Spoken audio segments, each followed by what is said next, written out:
The restaurant went silent the moment Song Min-hoo walked in. Amanda's hands froze mid-pour, hot coffee splashing over the rim of the cup and onto her wrist. She didn't feel it. Couldn't. Because across the dining room, cutting through the soft chatter and clinking silverware like a knife through silk, was the man she'd spent 6 years running from. He hadn't seen her yet. His mother held his arm, elegant in a jade-green hanbok, smiling at something he'd said. Min-hoo wore all black, tailored, expensive, sharp enough to kill. The dragon tattooed along his neck curved just above his collar, its tail disappearing beneath the fabric. She knew where it went. She'd traced it once, in another life, when she'd been stupid enough to think love could survive in the dark. Amanda turned. Fast. Too fast. The cup shattered on the floor. Every head in the restaurant swiveled toward her, including his. Their eyes met. And Min-hoo stopped breathing. She watched it happen, the way recognition hit him like a freight train, the way his entire body went rigid, the way his jaw locked so tight she thought she heard his teeth crack from across the room. His mother said something. He didn't respond. Didn't blink. Just stared at Amanda like she was a ghost he'd been hunting for years. Because she was. Then Elijah ran out from the kitchen. Mom. Sophia took my. He stopped when he saw the broken cup, the mess, his mother's face drained of all color. Mom? Min-hoo's gaze dropped to the boy. 6 years old. Dark curls. Warm brown skin. And eyes, God, those eyes, sharp and black and unmistakably his. Amanda saw the exact moment Min-hoo understood. His face didn't change. But something in the air did. Something violent and final, like the moment before thunder splits the sky. Sophia appeared next, smaller, bolder, already talking before she'd fully entered the room. Elijah, I didn't take your stupid car, I was just.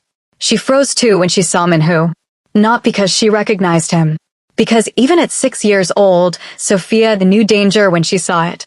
Min-hoo looked at Amanda, then at the children, then back at Amanda.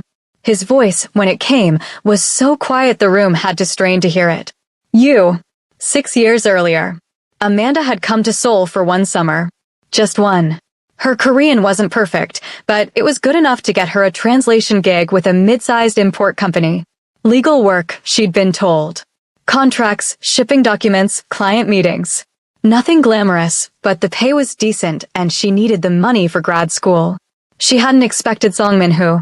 He was the company's CEO, young, controlled, and unsettling in the way that powerful men often are. He didn't smile much. Didn't waste words. Gave orders like he expected the world to rearrange itself around him, and the world usually did. Amanda had been warned about him on her second day. He's not someone you want to piss off, her supervisor said quietly, sliding a stack of documents across her desk. Do the work. Don't ask questions. And for God's sake, don't stare. She didn't. But Min-hoo stared at her. At first, she thought it was because she was new. Or American. Or black, and maybe he wasn't used to that. But it wasn't curiosity in his gaze, it was something sharper, more deliberate. Like he was cataloging her. Learning her. It made her skin feel too tight. The first time he spoke to her directly, she'd been in his office translating a contract for a German client. You're good at this, he said, not looking up from his desk. Amanda blinked. Thank you. Better than the last 3. She didn't know how to respond to that, so she didn't. Min-hoo finally looked up. His eyes were black, unreadable, and fixed on her with an intensity that made her pulse spike. How long are you staying in Seoul? 3 months. Extend it. It wasn't a question. Amanda set down her pen. I have school in the fall. Defer. I can't just. I'll pay you double. She stared at him. You don't even know what my rate is. I don't care. The audacity of it should have offended her. Instead, it made her laugh, short, surprised, entirely inappropriate. Min-hoo's expression didn't change. But something flickered in his eyes. Something almost amused. You think I'm joking. I think you're used to getting what you want, Amanda said. I am. That's not a compliment. Wasn't trying to give you one. She should have quit right then. She didn't. By the end of the first month, Amanda knew 2 things for certain. 1, Song Min-hoo was not running a legal import business. 2, she was falling for him anyway. The realization came slowly, then all at once. It started with late nights in the office, Min-hoo working across from her in silence. the only sound the scratch of her pen and the low hum of the city beyond the window. He'd order food without asking what she wanted, somehow always getting it right. He'd drive her home when it got too late, never saying much, just making sure she got there. Then one night, he kissed her. They'd been arguing about something stupid. She couldn't even remember what, and he'd grabbed her wrist, pulled her close, and kissed her like he'd been thinking about it for weeks. Maybe he had. Amanda kissed him back. That was the beginning. The weeks that followed were intense, reckless, and completely consuming. Minhoo didn't do anything halfway. When he wanted her, he made it known, possessive and deliberate, and so focused it was almost frightening. He took her to his penthouse, cooked for her, let her see the parts of himself he kept buried under all that control. Like the tattoos. The dragon started at his neck, coiled down his shoulder, across his chest, ribs, all the way to his hip. A tiger prowled up his forearm. Korean script wrapped around his wrists, his fingers, words she couldn't always read but knew meant something to him. "What do they say?" she asked one night, tracing the characters along his collarbone. "Things I don't forget." "Like what?" He caught her hand, pressed it flat against his chest where his heart beat slow and steady. "That loyalty is earned. That power is taken. That family is everything." Amanda didn't ask what happened to people who betrayed those principles. She was afraid she already knew. The proposal came 3 months in. Minhoo didn't ask. He told her. They were in his penthouse, the city sprawled out below them like a sea of light, and he pulled a ring from his pocket, simple, platinum, perfect, and said, "Marry me." Amanda laughed. Thought he was joking. He wasn't. "I'm serious. Minhoo, we've known each other for 3 months. I knew after 3 days. That's insane." Probably. He didn't move. Didn't flinch. Just held the ring and waited, like he had all the time in the world. Amanda's heart was pounding. "You don't even know me. I know you're stubborn. I know you don't take shit from anyone, including me. I know you hate mornings and love terrible American coffee and think kimchi jjigae is too spicy even though you eat it anyway." He paused. "I know you're the first person I've ever wanted to wake up to." She should have said no. She should have asked more questions. But she was 24 and in love and reckless, and so she said yes. Minhoo slid the ring onto her finger. Then his phone rang. He answered it on the second ring, still holding her hand, his voice dropping into that cold, clipped tone he used for business. Amanda only caught pieces of the conversation. It was in Korean, fast and low, but she heard enough. Target confirmed. Families at the summer house. Wife, 2 kids. Do it tonight. No witnesses. Minhoo's face didn't change. He gave the order like he was approving a lunch reservation. Make it clean. He hung up, looked at Amanda, smiled. Where were we? Amanda didn't sleep that night. She lay next to him in the dark, the ring heavy on her finger, and replayed the phone call over and over in her head. No witnesses. Make it clean. She told herself she'd misunderstood. That her Korean wasn't good enough. That Minhoo couldn't. But she knew. She'd known for weeks, if she was honest. The late-night meetings. The men in suits who looked at her like she was a liability. The way people moved out of Minhoo's way like he carried violence in his wake. She'd ignored it. Because she loved him. But love didn't make murder okay. Amanda left at 4 a.m. She didn't pack much, just her passport, some cash, the few things that mattered. She left the ring on the nightstand, the diamond catching the dim light from the city below. She almost left a note. Decided it would be worse. At the airport, she called the U.S. Embassy and begged for help. Told them she was American, that she was in danger, that she needed to leave now. They got her on a flight within hours. Amanda didn't look back. She found out she was pregnant 2 weeks later. Amanda ran. She took his children and disappeared into a life he'd never find. But 6 years later, fate dragged her back into his world, and this time, there's no running.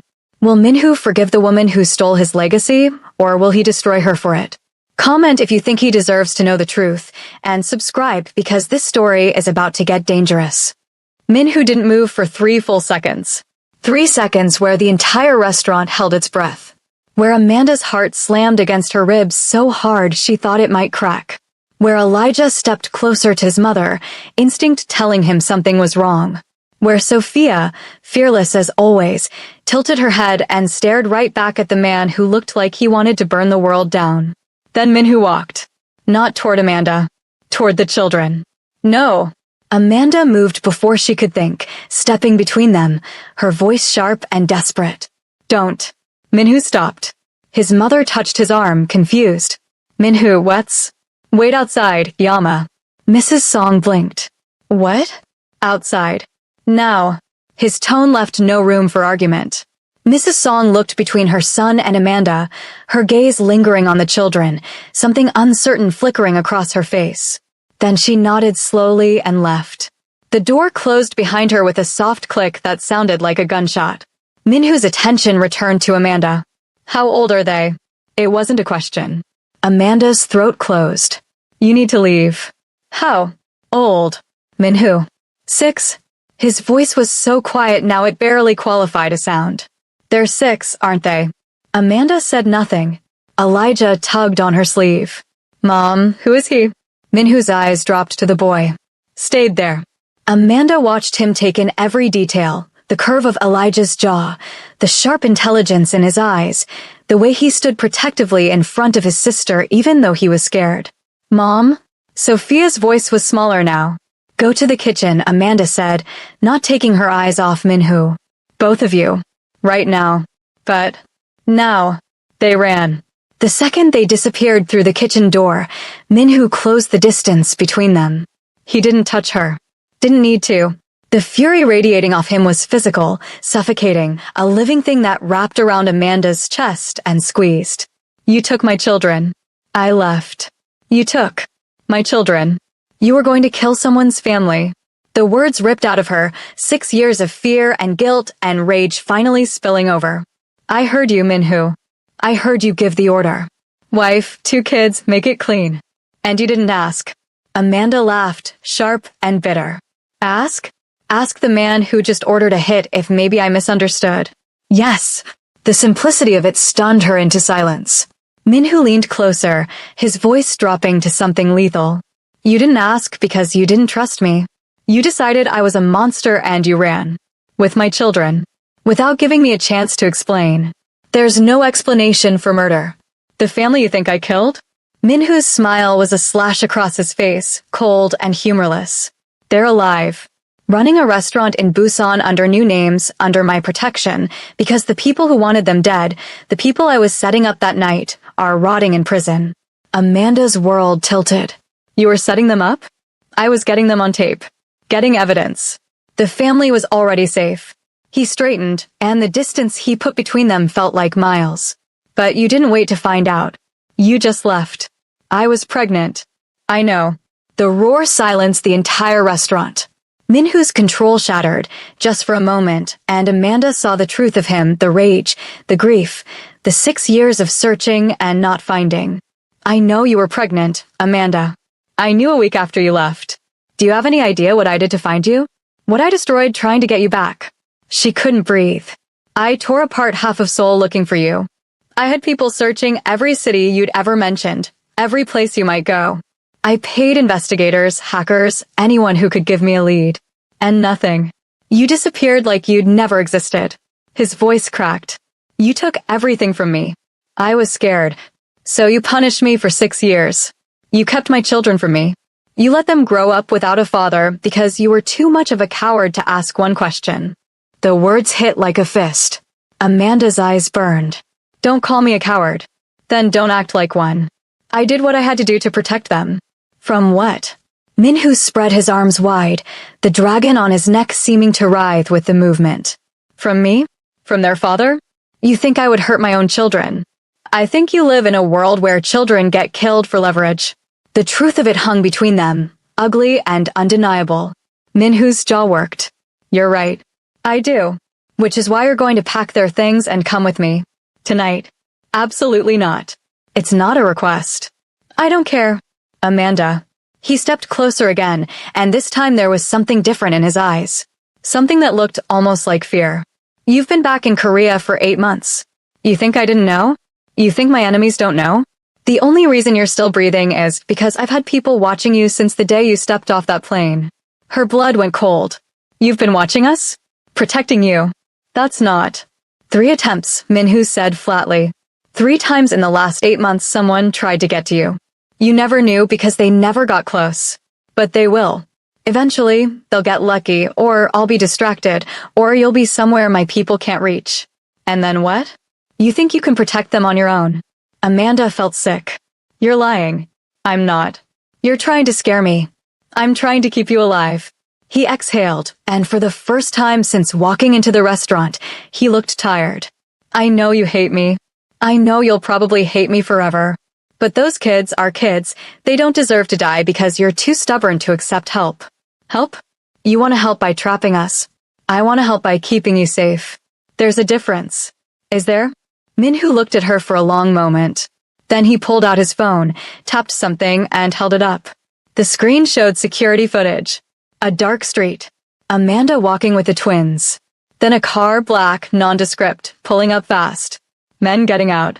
And then other men appearing from nowhere, intercepting, dragging the would-be attackers into the shadows. The timestamp read 6 weeks ago. Amanda's hands shook. I don't remember that. Because it was handled before you ever noticed. She looked up at him. Why didn't you tell me? Because I knew you'd run. So instead you just stalked us? Protected you, Minhoo corrected. There's a difference.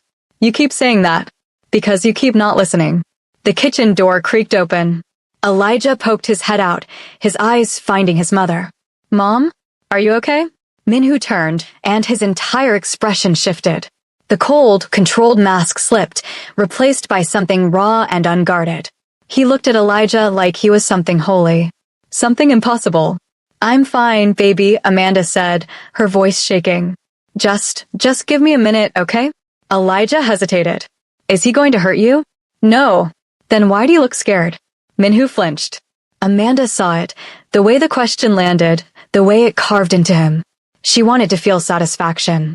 Wanted to feel vindicated. Instead, she just felt tired. I'm not scared, she lied. I promise. Go back inside with Sophia. Elijah didn't move for another few seconds. Then he disappeared into the kitchen again, leaving the door cracked just enough to watch. Minhoo stared at the space where his son had been. He doesn't know, Amanda said quietly. Know what? That you're his father. Minhoo closed his eyes. Amanda, I didn't know how to tell them. How do you explain to a 6-year-old that their father is, that you're a criminal? Dangerous. Same thing. No, it's not. Amanda stepped closer, and she hated how much she still felt when she looked at him. 6 years. 6 years, and he still made her chest ache. Criminals break laws. You break people. Only when I have to. That doesn't make it better. I'm not trying to make it better. Minhoo opened his eyes, and the exhaustion in them was startling. I'm just trying to keep my family alive. The word family cracked something open inside her. They're not your family, Amanda said, but the words felt hollow. You don't know them. Then let me. Minhoo. Please. It was the please that broke her. Minhoo didn't beg. Didn't ask. Didn't show weakness. But he was showing it now, standing in the middle of a restaurant he'd never set foot in, staring at her like she held his entire world in her hands. Because she did. 1 month, Amanda heard herself say. Minhoo's head snapped up. What? 1 month. You can see them. Get to know them. But we're not moving in with you. We're not. Amanda, the threats. 1 month, she repeated, firmer now. You want to be their father? Prove it. Prove you can be in their lives without dragging them into yours. That's not how this works. That's how it works, or you don't get anything. They stared at each other. Then Minhoo nodded once, sharp and controlled. 1 month. And you tell your mother to stop looking at me like I murdered someone. She doesn't. Minhoo. He sighed. I'll handle my mother. Good. But we're doing this my way. What does that mean? It means you're moving. Different apartment, different job, different everything. Somewhere I can actually protect you. That wasn't the deal. The deal is I get 1 month. I'm not wasting it planning your funeral. Amanda wanted to argue. Wanted to fight him on every point, every demand, every piece of control he was trying to take. But she looked at the phone still in his hand, at the security footage of men who wanted to hurt her children, and the fight drained out of her. Fine. But I picked the apartment. Absolutely not. Minhoo. I'm not negotiating on your safety, Amanda. You want control? You can control everything else. But where you live, how you're protected, that's mine. She hated that he was right. Hated it even more that part of her was relieved. Okay, she said finally. Minhu's shoulders dropped half an inch.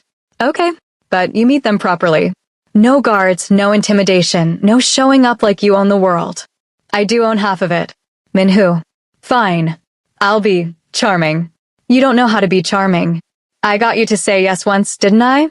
The memory of that night, the ring, the proposal, the stupid, reckless hope she'd felt, hit her like a wave. Amanda looked away. That was a long time ago. Not that long. Felt like forever. Yeah, Minhu said quietly. It did. Minhu just found out he has 6-year-old twins, and the woman who kept them from him is about to move into his world whether she likes it or not. But when your enemies are watching and your past won't stay buried, can love survive the second time around? Comment Team Minho if you think he deserves a chance. The apartment Minhu chose was in Hanamdong. Of course it was. Amanda stood in the marble-floored entryway, watching the twins sprint through rooms that were bigger than their entire previous apartment, and felt her stomach knot. This is too much, she said. Minhu stood by the floor-to-ceiling windows, hands in his pockets, watching the Han River glitter below. It's secure. It's a penthouse. Same thing. Minhu. 3 exits, bulletproof glass, panic room, 24-hour security on every floor. He turned to face her. This isn't about showing off. It's about keeping you alive. Sophia ran past, shrieking with delight as she discovered the second bathroom. Mom, there's a bathtub in here. Like, a huge one. Elijah appeared in the doorway of what would be his room, more reserved, but clearly impressed. Can I really have this whole room? Amanda's throat tightened. Yeah, baby. It's yours. He disappeared again, and she heard him opening closets, testing light switches, exploring every corner of a space that was his alone. They'd been sharing a bedroom in her old apartment. All 3 of them crammed into a place barely big enough for one. She'd told herself it was temporary. That she'd save up, find something better. 6 years of temporary. They deserve this, Minhu said quietly. Amanda turned on him. Don't what? Don't make me feel guilty for doing my best. I'm not. You are. Every time you show them something I couldn't give them, every time you throw money around like it doesn't matter. It doesn't matter. To you. Amanda's voice cracked. To you it doesn't matter because you've always had it. But I worked 3 jobs to keep them fed. I learned Korean and came back here because the exchange rate meant my dollars went further. I've been trying. I know. The simplicity of it stopped her. Minhu crossed the space between them, and for a moment Amanda thought he might touch her. He didn't. Just stood close enough that she could see the fine lines at the corners of his eyes, the shadow of exhaustion he carried like a second skin. I know you tried, he said. I know you gave them everything you had. But you didn't have to do it alone. I didn't have a choice. You did. You just didn't trust me enough to take it. The accusation stung because it was true. Amanda looked away. I'm here now. Yeah, you are. Minhu stepped back, giving her space. The kids start at a new school Monday. International school, full security, vetted staff. I've already enrolled them. You did what? Enrolled them. Without asking me? You want them safe, or you want me to ask permission for every decision? I want you to remember that I'm their mother. I'm not trying to replace you, Amanda. Then stop acting like it. Minhu's jaw tightened, but he nodded. Once. Sharp. Fine. Next time I'll ask. Thank you. You're welcome. They stood in tense silence, the sound of the twins exploring filling the space between them. Then Sophia screamed. Not in delight this time. In terror. Amanda ran. She found Sophia pressed against the window in her new bedroom, staring down at the street below, her small body shaking. Elijah was already there, holding his sister's hand, his face pale. What happened? Amanda dropped to her knees, pulling Sophia into her arms. Baby, what's wrong? Sophia pointed down. That man. He was staring at us. Amanda's blood turned to ice. She looked out the window, but the street was empty. Just cars and pedestrians and the normal flow of Seoul evening traffic. What man, sweetheart? He was standing across the street. Just looking up. At us. Sophia's voice shook. He looked mean. Minhoo was already on his phone, speaking rapid Korean to someone on the other end. His tone was clipped, controlled, lethal. Elijah tugged on Amanda's sleeve. "Mom, I saw him too. He had something in his hand." "What kind of something?" "I don't know. It was small. Like a phone, maybe?" Minhoo ended the call. "Security's reviewing the footage now. If someone was watching, we'll find them." "This is what you wanted to protect us from," Amanda said, not looking at him. She couldn't. If she looked at him right now, she'd either scream or cry, and she refused to do either in front of the children. "Yes. And you still think this is safe?" "Safer than where you were." Minhoo crouched down so he was eye level with Sophia. His voice, when he spoke, was gentler than Amanda had ever heard it. "Hey, you're okay. No one's going to hurt you." Sophia studied him with those sharp, fearless eyes. "Promise?" "I promise." "How do you know?" "Because I won't let them." "But what if you're not here?" Minhoo hesitated. Then he reached up and unbuttoned the top of his collar, revealing more of the dragon tattoo that coiled up his neck. "You see this?" Sophia nodded, fascinated despite her fear. "This is a dragon. In Korea, dragons protect treasure. They guard what matters." He glanced at Amanda, then back at Sophia. "You and your brother? You're what matters. Which means I'm not going anywhere. Are you like a bodyguard?" The corner of Minhoo's mouth twitched. "Something like that. Do you have a gun?" "Sophia," Amanda started. "Yes," Minhoo said. Elijah's eyes went wide. "Really?" "Really. But I only use it to keep people safe. Like us. Like you." Sophia seemed to consider this. Then she leaned forward and poked the dragon tattoo. "Does it hurt?" "Not anymore." "Did it hurt when you got it?" "Yes." "Then why'd you do it?" "To remember something important." "What?" Minhoo's eyes found Amanda's. "That some things are worth the pain." After the kids fell asleep in their own rooms, in beds that didn't creak, under blankets that didn't smell like the laundromat, Amanda found Minhoo on the balcony. He was smoking. She hadn't known he smoked. "That'll kill you," she said. "Lots of things will." He didn't turn around. "This one's just slower." Amanda leaned against the doorframe, arms crossed against the night chill. "Did you find him?" "The man watching." "Yes. And?" "He's being handled." "What does that mean?" "It means he won't be watching anyone anymore." The casual way he said it, like he was discussing the weather, sent a shiver down her spine. "Did you kill him?" "No." "Minhoo." "I didn't kill him, Amanda. But he's not going to forget what happens when you threaten my family." He took another drag, exhaled slowly. "He was a scout.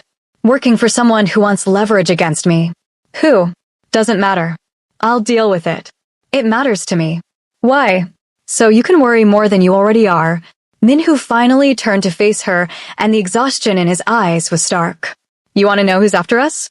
"Fine. The Kims. The Choi organization. 3 smaller crews who think I'm weak because I've been distracted.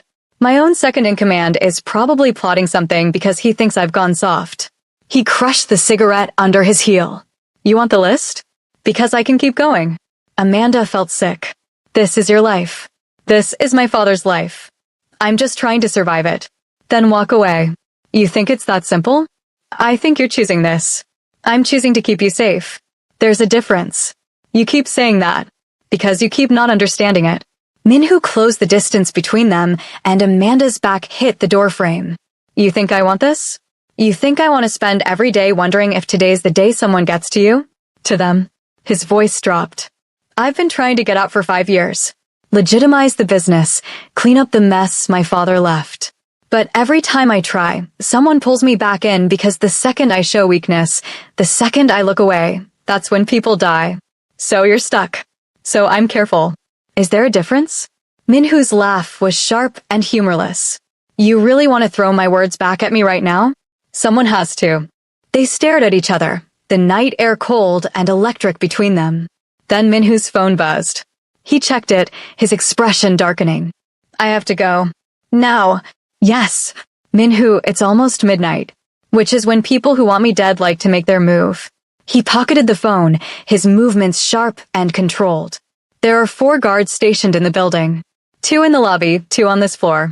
If anything happens, you press the panic button by the front door, and they'll be here in 30 seconds. "What's happening?" "Business." What kind of business requires you to leave at midnight? The kind I don't want you involved in. I'm already involved. Not like this. Minhoo grabbed his jacket from the chair. Stay inside. Keep the kids close. I'll be back by morning. And if you're not? He stopped at the door. Looked back at her. Then my mother will come get you. She knows what to do. The matter-of-fact way he said it, like his death was a logistical problem to be solved, made Amanda's chest tighten. Don't die. Minhoo's expression softened. Just barely. I'll try not to. Then he was gone. Amanda didn't sleep. She sat in the living room with all the lights on, her phone clutched in her hand, jumping at every sound. The guards Minhoo mentioned never made themselves known, but she felt them. Watching. Waiting. At 3 a.m., her phone buzzed. A text from an unknown number. He's fine. Stop worrying. Amanda stared at the screen. Typed back, who is this? Mrs. Song. Minhoo gave me your number in case you needed something. How did you know I was worried? Because you love him. You always have. Amanda's hands shook. I don't. You can lie to him. You can lie to yourself. But you can't lie to me. I watched you fall for him 6 years ago, and I see the way you look at him now. It's the same. Everything's different now. Not everything. He still loves you. And you're still terrified of what that means. Amanda didn't respond. Another text came through. The children are beautiful. They have his eyes. I know. He wept when he saw them. Did you know that? After you left the restaurant, he sat in the car and wept. I haven't seen my son cry since his father died. Amanda's vision blurred. I didn't mean to hurt him. But you did. And now you get to decide if you're going to keep hurting him or help him heal. It's not that simple. It never is. But you're here now. That's what matters. Amanda set the phone down and pressed her palms against her eyes. She didn't know what she was doing. Didn't know if she could trust Minhoo, if she could survive in his world, if she could give her children a father who lived one step away from violence at all times. But Mrs. Song was right about one thing. She was here now. And leaving again might just kill them all.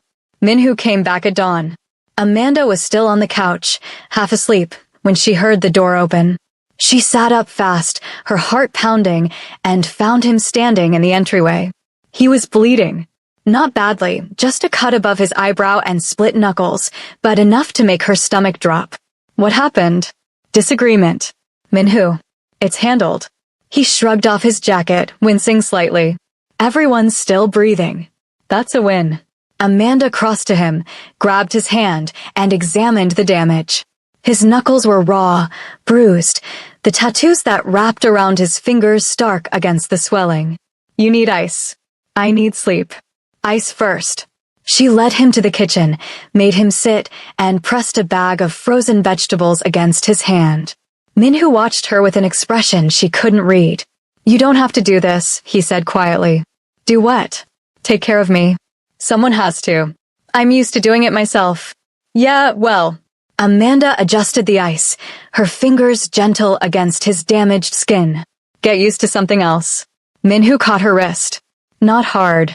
Just enough to stop her. Amanda. She looked up. Thank you. For staying. The sincerity in his voice undid something in her chest. I'm not staying for you, she lied. I know. I'm staying for them. I know. Good. But you're still here. Don't push it, Minhoo. His thumb brushed across the inside of her wrist, over her pulse. Wouldn't dream of it. But the way he looked at her said otherwise. And the way her heart responded said she was in serious trouble. Amanda thought she could keep her distance. Thought she could protect her heart while giving Minhoo a chance with the twins. But when danger strikes this close to home and old feelings start bleeding through, how long can she pretend she doesn't still feel everything? The twins met Minhoo properly 3 days later. Amanda made him come for breakfast. Neutral territory, she'd said. Even though it was his apartment, his money, his world. She needed the illusion of control, and Minhoo, surprisingly, gave it to her. He showed up at 8 in the morning wearing jeans and a simple black t-shirt, the tattoos on his arms fully visible. Amanda noticed Sophia's eyes go wide the moment she saw them. You're the dragon man, she said. Minhoo paused in the doorway. I am. Are you here to protect us again? If you'll let me. Elijah hung back, watching, his expression guarded in a way that reminded Amanda so painfully of Minhoo that her chest ached. Mom said you're important, Elijah said carefully. Your mom's generous. Minhu glanced at Amanda. I'm just someone who wants to know you. Why? The question was direct, suspicious, and entirely fair. Minhu crouched down so he was eye level with Elijah. Because you're my son. The silence that followed was deafening. Sophia looked at Amanda. What does he mean? Amanda's throat closed. She'd planned this conversation 100 times in her head, rehearsed every word, but now that it was happening, every prepared speech evaporated. He means, she said slowly, that Minhu is your father. Elijah's face went blank. No, he's not. Our dad left before we were born. Your dad didn't leave, Minhu said quietly. Your mom did. She had reasons, good reasons, but I never wanted to be away from you. I just didn't know where you were. So you were looking for us? Every day for 6 years. Sophia processed this with the terrifying speed of a 6-year-old who'd just been handed a puzzle piece that changed the entire picture. So you're our dad? Yes. And you have a dragon tattoo because you protect treasure? Yes. And we're the treasure? Minhu's voice roughened. You're the treasure. Sophia seemed to accept this as perfectly logical. She walked up to him, tilted her head, and poked his arm. Can I see the rest of them? Sophia, Amanda started. It's fine. Minhu held out his arms, letting Sophia examine the ink that covered his skin. The tiger prowling up his forearm. The Korean script wrapping around his wrists. The geometric patterns that connected everything into a cohesive whole. What does this one say? Sophia traced the characters on his left wrist. It says loyalty.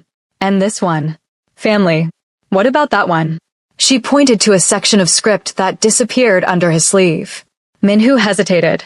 It's a name. Whose name? He glanced at Amanda. Your mother's. The air left the room. Amanda stared at him. What? I got it the day after you said yes. Minhu's expression was carefully neutral. Seemed permanent enough to match the feeling. You got my name tattooed on you? In Korean and English. Right over my heart, in case you were wondering. I wasn't. Amanda's voice broke. You can't just say things like that. Why not? It's true. Because she looked at the twins, both watching this exchange with fascinated interest. Because this isn't the time. When is the time? Not now.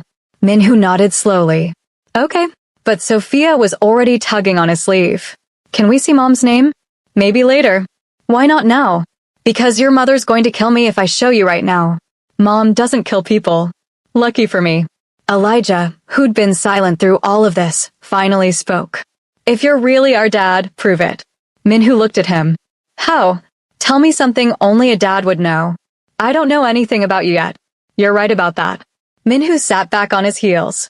But I want to. So ask me anything and I'll answer honestly. Deal?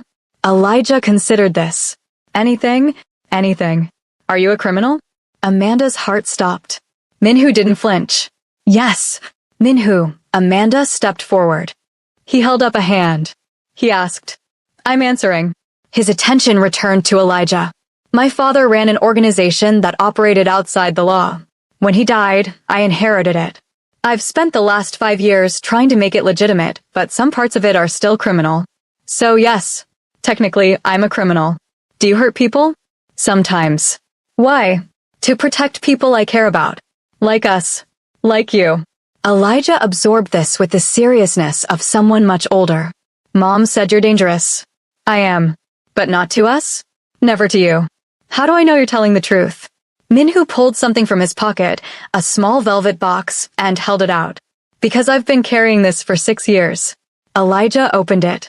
Inside was Amanda's engagement ring, the one she'd left on Minhu's nightstand the morning she fled. I kept it, Minhu said quietly, because I kept hoping I'd find you. That I'd get a chance to give it back. To ask again. He looked at Amanda. I'm still hoping. Amanda couldn't breathe. Sophia peered into the box. Is that a diamond? Yes. It's pretty. It was your mother's. Why doesn't she wear it anymore? Because things got complicated. Are they still complicated? Minhu's eyes never left Amanda's. Very. The twins accepted Minhu with the terrifying adaptability of children who'd been taught to survive change. Within a week, Sophia was climbing into his lap during movies. Elijah asked careful, probing questions about everything, Minhu's work, his childhood, his tattoos, his scars. Minhoo answered every single one with a patience Amanda didn't know he possessed. He was good with them. Not perfect, he didn't know how to braid hair, burned breakfast more than once, and had no concept of appropriate bedtimes, but he tried. He showed up every morning. Stayed until the kids fell asleep. Learned their routines, their preferences, their fears. He learned that Elijah had nightmares about losing Amanda. That Sophia was terrified of the dark. That both of them still slept with lights on because their old apartment had been in a neighborhood where night meant danger. Minhoo installed night lights in every room. He also installed a state-of-the-art security system that made Amanda feel like she was living in a fortress, but she didn't complain. Not after the man on the street. Not after Minhoo's exhausted confession about all the people who wanted him dead. She was starting to understand the cost of his world. And the cost of loving him. Not that she loved him. She didn't. She couldn't. Except she watched him teach Elijah how to throw a punch, just in case, and you only use it to protect yourself or your sister, and her chest ached. She watched him let Sophia paint his nails bright pink because she wanted to practice, and something inside her melted. She watched him fall asleep on the couch with both twins curled against him, his tattooed arms wrapped protectively around them, and she knew. She'd never stopped loving him. She'd just gotten better at lying to herself. 3 weeks into their arrangement, Minhoo's mother invited them to dinner. She's been asking, Minhoo said, leaning against the kitchen counter while Amanda made lunch. I can't put her off anymore. Does she hate me? No. Minhoo. She doesn't hate you. She's complicated. What does that mean? It means she thinks you broke her son's heart and stole her grandchildren, but she's willing to forgive you if you prove you're serious about staying. Amanda set down the knife. That's a lot of conditions. She's a lot of woman. Minhoo pushed off the counter. But she's fair. And she loves those kids already. She just needs to know you're not going to disappear again. I'm not. Then come to dinner. What if she decides I'm not good enough? For what? For you. For them. For this life. Minhoo crossed to her, and this time he did touch her, his hand cupping her face, thumb brushing her cheekbone. You're the only one who's ever been good enough. She knows that. I know that. Eventually, you'll know it too. Amanda's breath caught. You can't say things like that. Why not? Because I'm trying not to fall for you again. How's that working out? Terribly. Minhoo smiled, a real smile, small and devastating. Good. Then he kissed her. Not hard. Not demanding. Just soft and sure and impossibly gentle, like he had all the time in the world to remind her why she'd said yes the first time. Amanda's hands fisted in his shirt, and she kissed him back before she could stop herself. He tasted like coffee and something darker, something that reminded her of late nights and bad decisions, and the feeling of falling without knowing if there was ground below. When he pulled back, his forehead rested against hers. Come to dinner, he murmured. Okay. And Amanda? Yeah. Stop trying not to fall for me. I'm not going anywhere this time. Mrs. Song's house was traditional, a sprawling hammock on the outskirts of Seoul, all dark wood and curved roofs and carefully maintained gardens.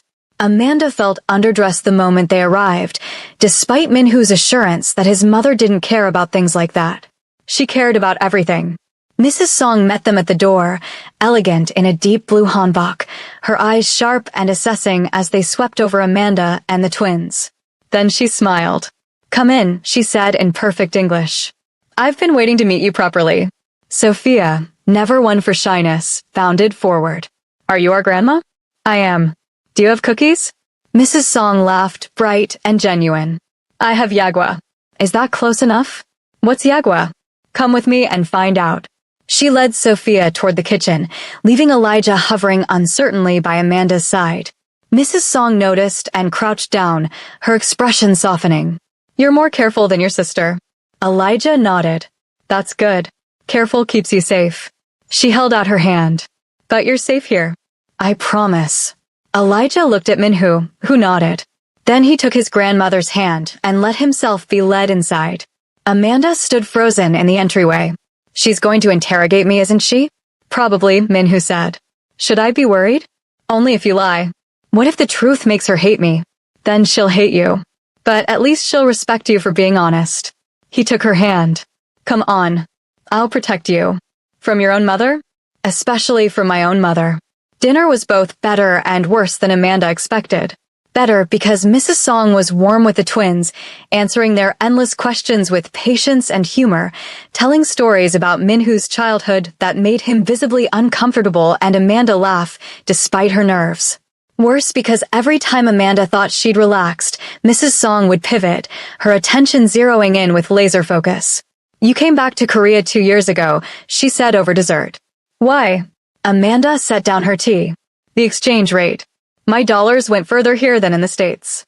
"And you didn't think Minhoo would find you?" "I hoped he wouldn't. But you stayed in Seoul." "I had to work. Seoul had the most job opportunities." "Or maybe," Mrs. Song said softly, "part of you wanted to be found." The accusation, gentle but unmistakable, landed like a stone in Amanda's chest. "I didn't. You came back to his city, worked at a restaurant in his neighborhood, and stayed for 8 months. If you truly wanted to hide, you would have gone to Busan. Or Jeju. Somewhere he'd never think to look." Mrs. Song's gaze was piercing. "But you didn't." Amanda's hands shook. "I was trying to save money. To leave again." "Were you?" "Yes." "Then why didn't you?" "Because," Amanda's voice cracked. "Because I don't know. Because maybe you're right. Maybe part of me was tired of running." Mrs. Song nodded slowly. "And the other part?" "The other part was terrified. Of Minhoo. Of what loving him costs." The truth hung in the air between them. Mrs. Song reached across the table and took Amanda's hand. "Loving a man like my son will cost you everything. Your peace. Your safety. Your certainty about who you are and what you're capable of." She squeezed gently. "But he will love you back with the same ferocity. He will protect you with his life. And he will never, ever stop fighting for you." Amanda's eyes burned. "How do you know?" "Because I loved a man like him once. And despite everything, the danger, the fear, the nights I didn't know if he'd come home, I never regretted it." Mrs. Song's expression softened. "Don't punish my son for his father's choices. He's trying to be better. Let him." They left after the twins fell asleep on Mrs. Song's couch. Minhoo carried Sophia to the car while Amanda guided a drowsy Elijah, his small hand warm in hers. The drive back was quiet, the city lights streaking past the window, the twins asleep in the back seat. "Your mother likes me," Amanda said finally. "I told you she would. She also thinks I came back to Seoul because I wanted you to find me." "Did you?" Amanda looked at him. "I don't know. Maybe. Does that make me crazy?" "Makes you human." "What if I can't do this?" "Do what?" "Live in your world. Survive the danger. Be what the twins need and what you need." Minhoo's hand found hers in the dark. "You've been doing it for 3 weeks. That's not the same as forever. Forever's just a lot of days in a row." He glanced at her. "We'll figure it out. One day at a time. And if we don't, we will." "How can you be so sure?" "Because I've already lost you once. I know what that feels like. And I'm not going through it again." When they got back to the apartment, Minhoo carried both twins to their rooms while Amanda grabbed their things from the car. She found him in Sophia's room, adjusting her blanket, his movements careful and reverent. The nightlight cast soft shadows across his face, highlighting the sharp angles, the exhaustion he carried, the love he didn't know how to hide. Amanda leaned against the doorframe. "You're good at this." "At what?"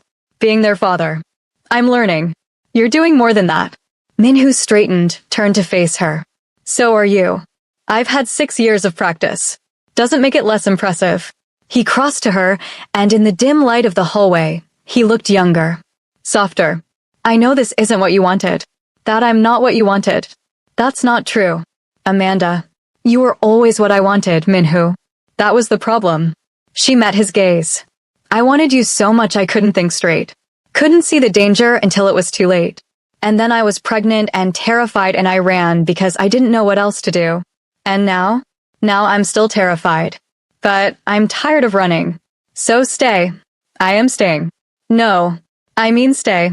Not because of the kids or because it's safe or because you don't have another option. Stay because you want to." Amanda's heart thundered. "Minhoo, I'm not asking you to marry me. Not yet. I'm just asking you to stop pretending this is temporary.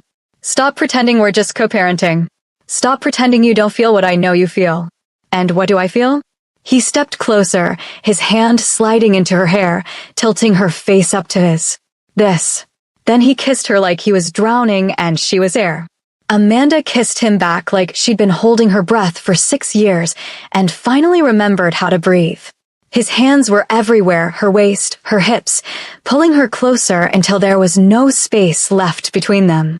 She tasted desperation on his lips, felt it in the way he held her like she might disappear if he let go. "Stay with me tonight," he murmured against her mouth. "Minhu, just tonight. His voice broke. "I need to know this is real." Amanda pulled back just enough to see his face. "It's real. Then stay." She should have said no. Should have kept the distance, maintained the boundaries, protected what was left of her heart. Instead, she took his hand and led him to her room. The walls are coming down, and Amanda's finally letting herself feel everything she's been running from for 6 years. But in Minhu's world, happiness is always temporary, and danger is always one step behind. Will their second chance survive what's coming? Comment stay if you're here for the emotional roller coaster. Minhu kissed her like he was memorizing her. Slow, deliberate. His hands traced the curve of her spine, the slope of her shoulders, every place he'd once known by heart and had spent 6 years trying to forget. Amanda's fingers found the hem of his shirt, tugging it up, and he pulled back just long enough to let her strip it off him. The tattoos were worse than she remembered. Or better. She couldn't decide. The dragon coiled across his chest, its head resting over his heart. The tiger prowled down his ribs. Korean script wound around his abdomen, his hips, disappearing below his waistband. And there, just above his heart, exactly where he'd said her name. Amanda. In English and Korean, the characters inked into his skin like a brand. She pressed her palm against it. "You weren't lying. I never lie to you. You didn't tell me you were tracking me for 8 months. That's different." "How?" "I was protecting you. Not lying." "Still feels like lying." Minhu caught her hand, held it against his chest where his heart beat strong and steady. "You want the truth?" "Every truth, no matter how ugly." Amanda's throat tightened. "Yes. I've killed people. Not many, but enough. I've ordered worse. I've looked men in the eye and made choices that cost them everything because it meant protecting what's mine." His gaze never wavered. "And I'd do it again. For you. For them." Without hesitation. The confession should have terrified her. It didn't. "I know," she whispered. "And you're still here." "I'm still here." "Why?" "Because I love you." I never stopped. The words came easier than she expected, like she'd been holding them in so long they'd been pressing against her ribs, demanding release. "I've loved you since the day you kissed me in your office. I loved you when I left. I loved you every day I was gone. And I love you now, even though it terrifies me." Minhu's control shattered. He kissed her hard, backing her toward the bed, his hands shaking as they found the zipper of her dress. Amanda tugged at his belt, his jeans, desperate to feel skin on skin, to erase 6 years of distance in a single night. They fell onto the bed in a tangle of limbs and barely restrained need. "I missed you," Minhu breathed against her neck, his lips tracing the curve of her throat. "Every goddamn day. I missed you too. Don't leave again." "I won't. Promise me." "I promise." He pulled back just enough to look at her, his eyes dark and intense. "Say it again." "I won't leave." "Not good enough." His thumb brushed her lower lip. "Say you love me." "I love you." Again. "I love you, Minhu." Again. "I love you." Her voice broke. "God, I love you so much it hurts." He kissed her then, softer, deeper, like he was sealing a vow. And when they came together, it felt like coming home. Amanda woke to sunlight and the warm weight of Minhu's arm across her waist. For a moment, she didn't move. Just lay there, listening to him breathe, feeling the steady rise and fall of his chest against her back. His hand was splayed across her stomach, possessive even in sleep, and she could feel the texture of his tattoos against her skin. She should get up. Check on the twins. Start breakfast. Instead, she turned in his arms. Minhu's eyes opened immediately, alert, watchful, the instincts of a man who'd survived too long in a dangerous world. Then he saw her and relaxed. "Hi," Amanda whispered. "Hi. Sleep okay?" "Better than I have in 6 years." She smiled. Flatterer. Truth teller. He brushed a strand of hair from her face. "You're beautiful. You're biased. Doesn't make it less true." Amanda traced the line of the dragon on his chest, following it from his collarbone to his heart. Do they all mean something? Yes. Tell me. Minhu was quiet for a moment. Then he took her hand and guided it to the tiger on his ribs. This one I got when I took over my father's organization. Tiger means power, courage. I needed the reminder that I could survive what he left me. His hand moved hers to the script on his wrist. This one says loyalty. Got it after my father died, when half his men tried to take what was his. It's a reminder that loyalty is earned, not given. He guided her fingers to another section of text, this one wrapping around his forearm. This one's a date. August 7th. What happened on August 7th? The day I met you. Amanda's breath caught. Minhu. And this one, he moved her hand to his other wrist. Is the day you said yes. And this one, his ribs, just below the tiger. Is the day you disappeared. The day I lost everything. Why would you tattoo that? So I'd never forget. So I'd never stop looking. He pressed her palm flat against his chest over her name. And this one I got because I needed you close, even when you weren't. Amanda's eyes burned. That's the most romantic and devastating thing anyone's ever said to me. I'm a complicated man. I'm starting to notice. He kissed her forehead, her cheekbones, the corner of her mouth. No more secrets. You want to know something, you ask? Deal? Deal. Good. Now ask me what you've been afraid to ask. Amanda hesitated. What happened the night you left? 3 weeks ago, when you came back bleeding. Minhu's expression darkened. Someone made a move on one of my legitimate businesses. Tried to burn it down, send a message. What kind of business? A community center in Itaewon. We run after-school programs, job training, legal aid for immigrants. It's clean, legal, and someone wanted it gone. Why? Because it makes me look weak. Like I'm going soft. He exhaled slowly. They're not wrong. I am going soft. But that doesn't mean I'm not still dangerous. What did you do? Found out who gave the order. Had a conversation. What kind of conversation? The kind where they understood burning down a building full of kids' art projects and job applications was a mistake they wouldn't make again. Did you hurt them? Yes. Badly? They'll recover. Eventually. Amanda should have been horrified. Should have pulled away, reassessed, questioned everything. Instead, she kissed him. Because the man who ordered violence against his enemies was the same man who'd installed nightlights for their daughter and taught their son how to defend himself. The same man who carried her name over his heart and had spent 6 years searching. Complicated didn't begin to cover it. The kids found them an hour later. Amanda and Minhu were in the kitchen, dressed, appropriate, making breakfast like responsible adults, when Sophia came running in, Elijah trailing behind. You're still here. Sophia launched herself at Minhu, who caught her with easy grace. Where else would I be? Mom said you usually leave before we wake up. Minhu glanced at Amanda. Not anymore. Elijah noticed immediately. His eyes moved between his parents, cataloging the subtle shifts, the way Minhu's hand rested on Amanda's lower back, the way she leaned into him without thinking, the way they moved around each other like a dance they'd choreographed long ago. Did you stay over? Elijah asked carefully. Yes. In Mom's room. Yes. Are you together? Like, together. Amanda's face heated. Elijah, it's a fair question. Minhu set Sophia down and crouched so he was eye level with both twins. Yes, your mom and I are together. Is that okay with you? Sophia beamed. Does that mean you're staying forever? If she'll let me. Mom? Sophia turned pleading eyes on Amanda. Can he stay forever? Amanda looked at Minhu, at the hope and vulnerability in his eyes, at the children they'd made together. Yeah, he can stay. Elijah nodded slowly, processing. Okay. Just okay, Minhu asked. I need to think about it. Fair. But Elijah hesitated. I'm glad you're here. Minhu's expression softened. Me too. Sophia grabbed his hand. Come on. I want to show you my drawing from school.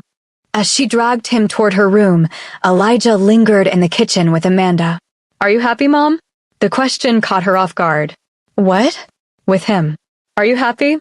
Amanda thought about it. Really thought about it. About the fear and the danger and the impossible complications of loving Song Minhu.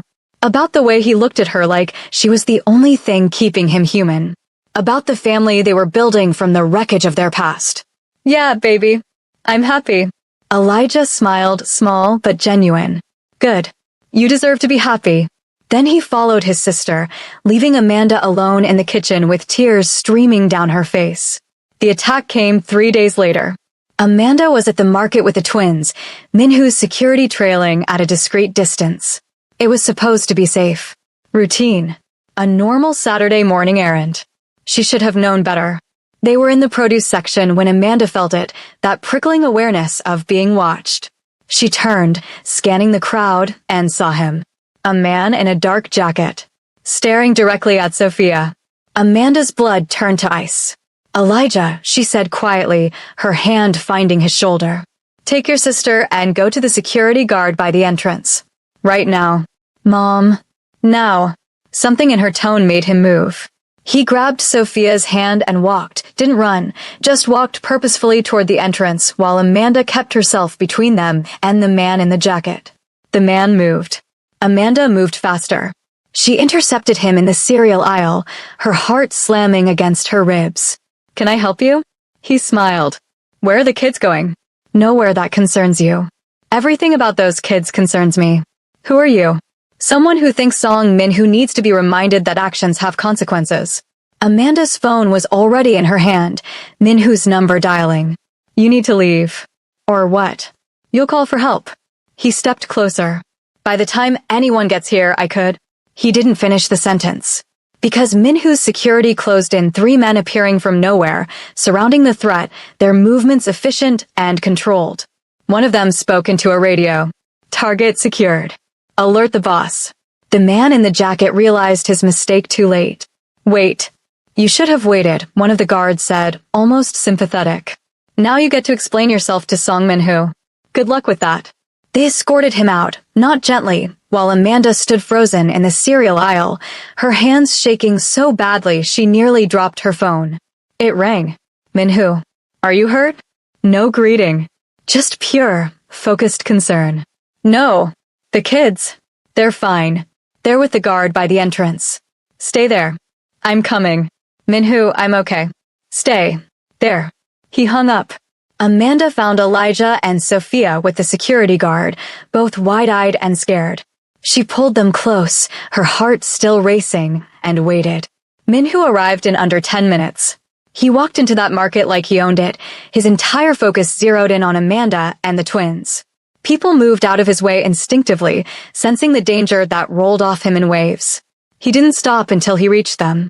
His hands framed Amanda's face, his eyes searching hers. You're okay. I'm okay. The kids.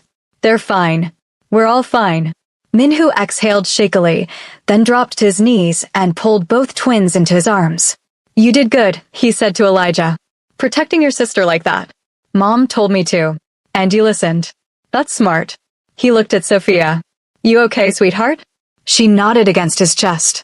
Min-who held them for another moment, then stood, his expression hardening as one of his men approached. We have him in the car. He's talking. Good. Min-who's voice went cold, lethal. I want to know who sent him, who he works for, and every detail of whatever plan they had.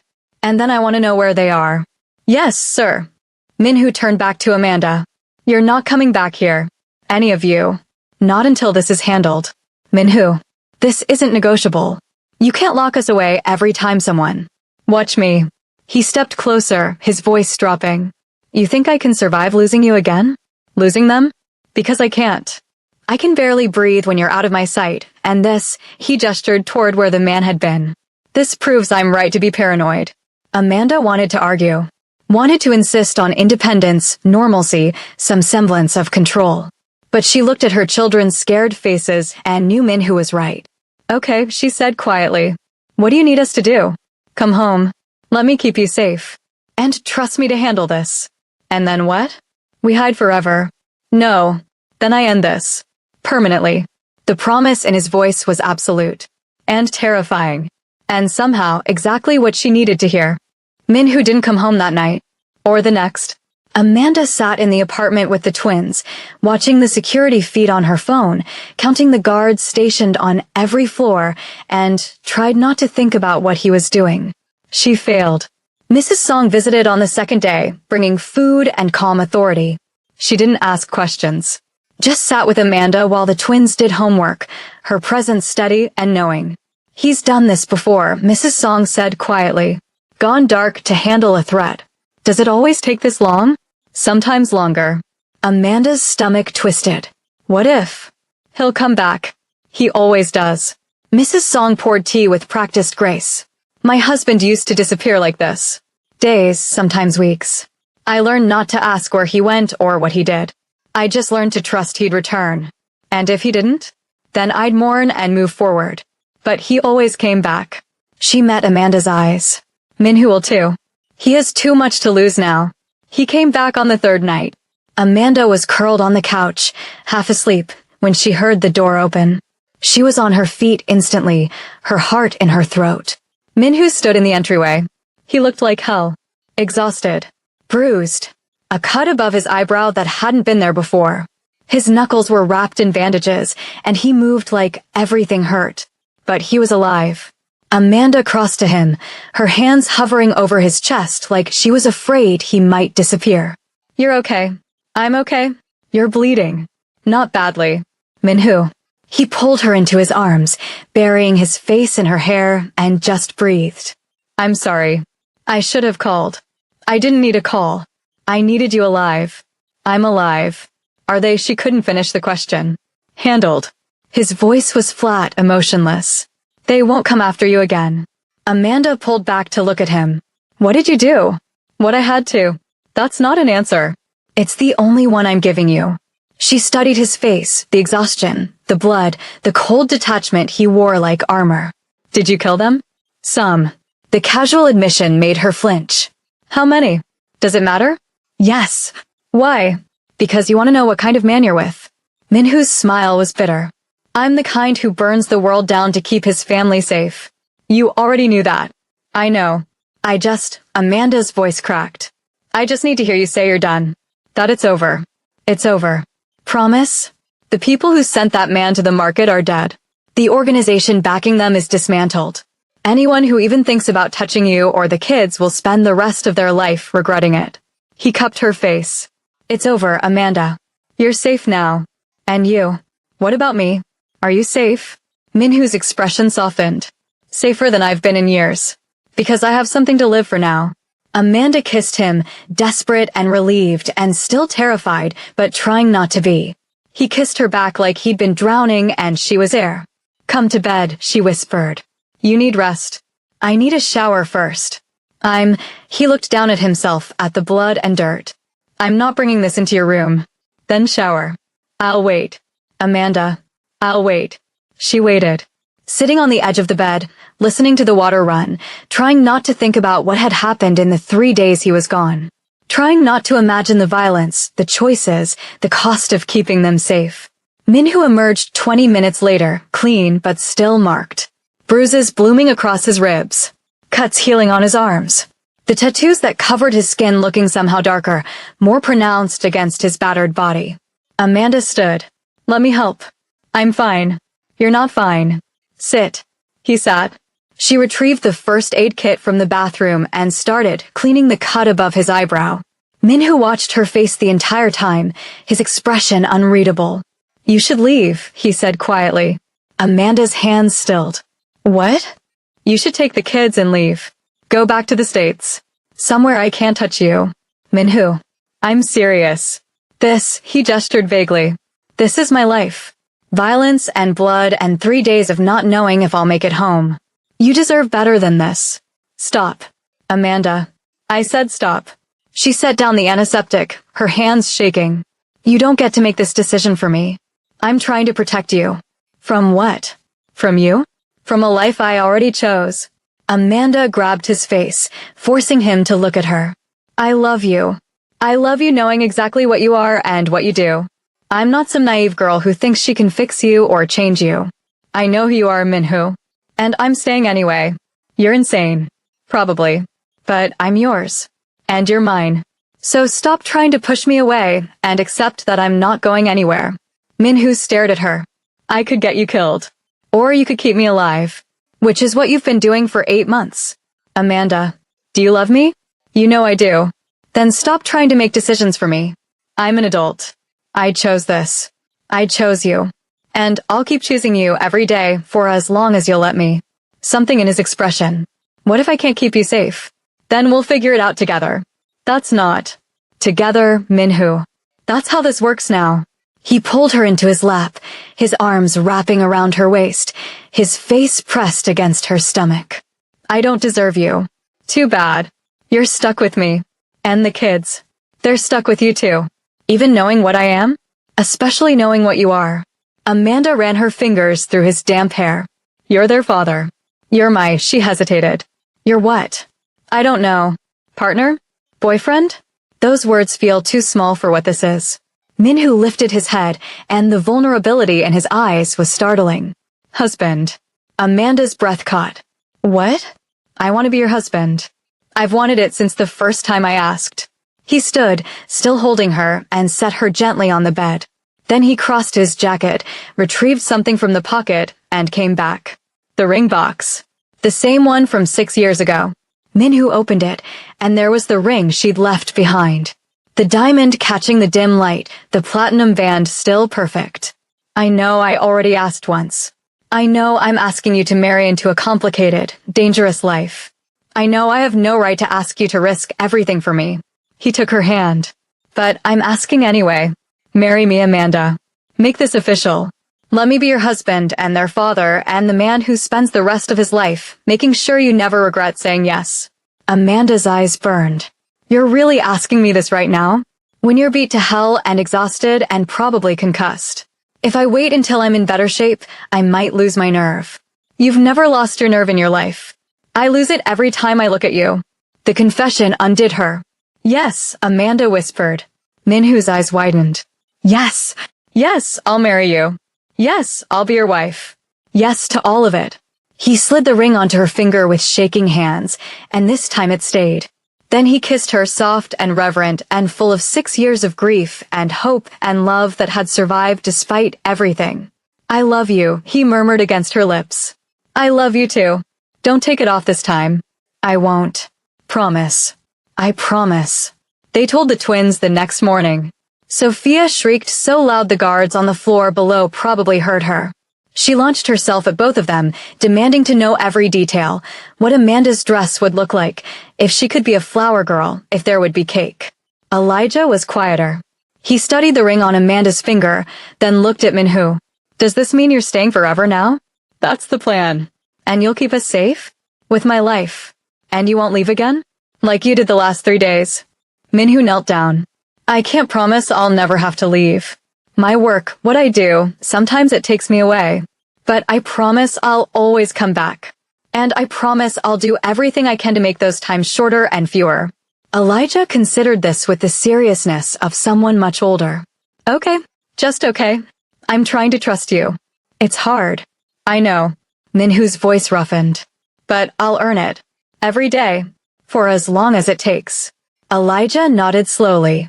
Then he stepped forward and hugged his father. Minhu's eyes closed, his arms coming around his son, and Amanda watched the last of his walls crumble. The wedding was small. Just family.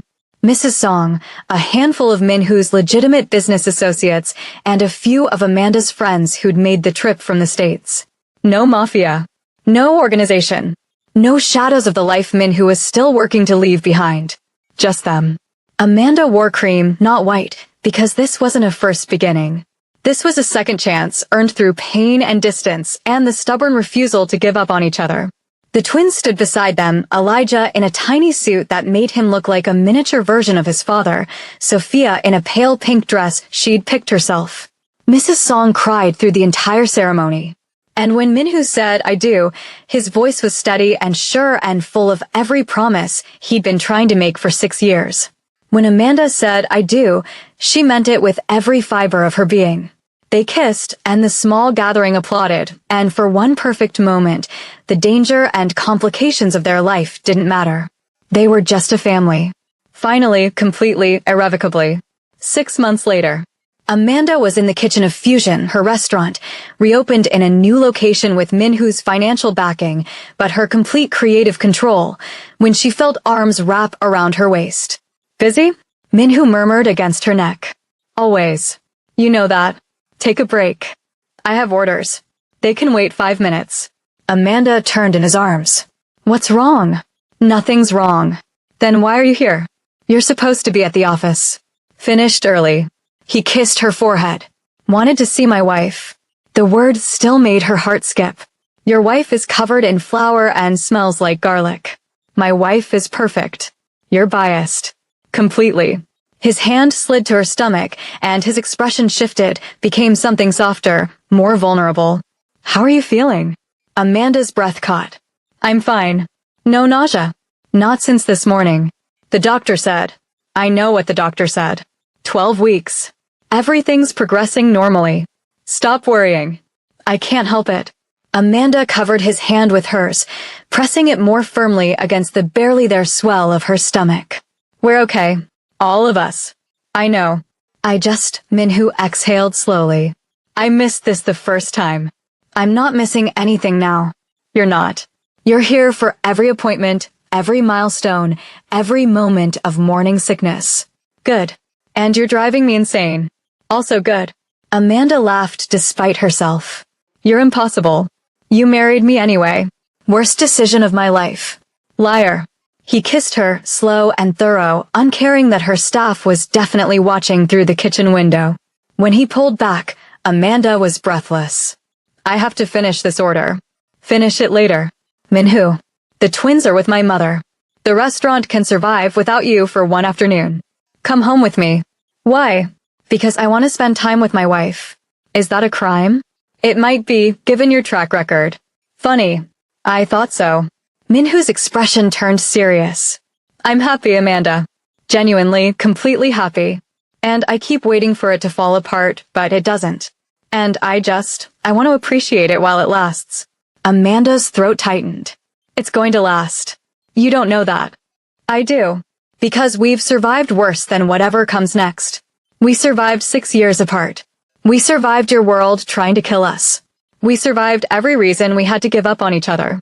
She cupped his face. We're going to survive being happy too. Minhu kissed her palm. When did you get so wise? Around the time I fell for a Mafia boss with a hero complex and commitment issues. I don't have commitment issues. You proposed twice and made me wait 6 years for the second one to stick. That was circumstance, not commitment issues. Sure it was. He pulled her closer, his forehead resting against hers. I love you. I love you too. Even though I'm impossible? Especially because you're impossible. That night, after the twins were asleep and the guards had done their rounds and the city hummed with life below their window, Amanda lay in bed with Minhu's hand on her stomach. What do you want? He asked quietly. Boy or girl? Doesn't matter. As long as they're healthy. That's a cop-out answer. Amanda smiled. Fine. I want a girl. Another one. So Sophia has someone to terrorize the world with. God help us. What about you? Boy. So Elijah has backup when Sophia and her sister inevitably take over. You think they're going to take over? I know they are. They're half you. Minhu's thumb traced circles on her skin. Speaking of taking over, the board approved the expansion. 3 more community centers, all fully funded and operational by next year. Amanda propped herself up on her elbow. Seriously? Seriously. We're going legit, Amanda.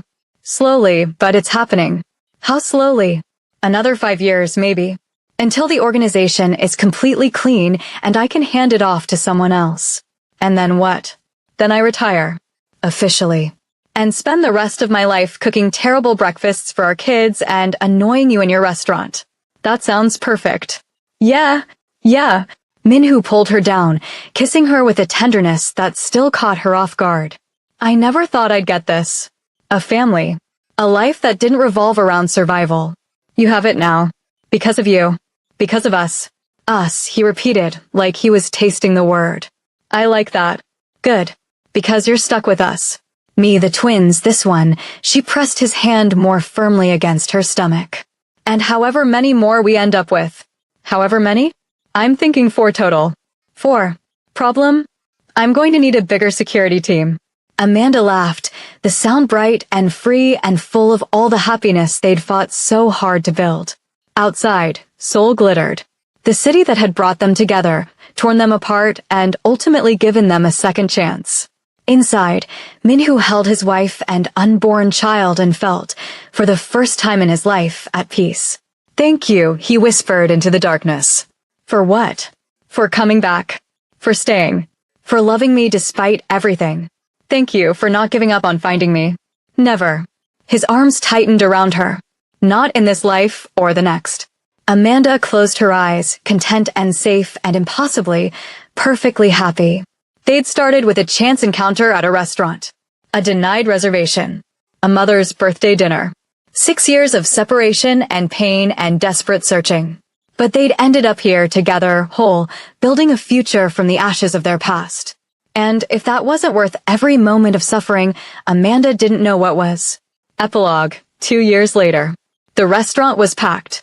Fusion had become the hottest spot in Seoul, not just because of the food, though Amanda's blend of Korean and Southern cuisine was unmatched, but because of the story. The chef who'd run from a mafia boss. The boss who'd spent 6 years searching. The love that survived despite impossible odds. People came for the romance as much as the kimchi fried chicken. Amanda didn't mind. Let them romanticize it. She knew the truth, that love wasn't a fairy tale. It was work and compromise and choosing each other every single day, even when it was hard. Especially when it was hard. "Mom." Sophia's voice echoed from the kitchen. "Hannah's crying again." Amanda wiped her hands and headed toward the sound of her youngest daughter's wails. At 18 months, Hannah had inherited her father's stubborn streak and her mother's volume. Minhoo was already there, holding Hannah against his chest, the dragon tattoo on his neck visible above his collar as he swayed gently. "She's fine," he said. "Just wanted attention." She always wants attention. Wonder where she gets that from. Minhoo's eyes cut to Sophia, who grinned unrepentantly. Elijah appeared in the doorway, now 8 and impossibly mature for his age. "Dad, the security guy says there's someone here to see you." Minhoo's expression shifted, became watchful, controlled. "Who?" He didn't say. Just said it was important. Minhoo handed Hannah to Amanda, kissed her forehead, and followed Elijah out. Amanda watched him go, that old familiar fear rising in her chest. It was quieter now, muted by 2 years of stability and peace. But it never fully disappeared. 5 minutes later, Minhoo returned. Smiling. "What?" Amanda asked. "That was the last one." "The last what?" "The last piece. The last holding from my father's organization." He crossed to her, taking Hannah back and settling her on his hip. "It's done, Amanda. We're completely clean. Completely legal. Completely free," Amanda finished. Free.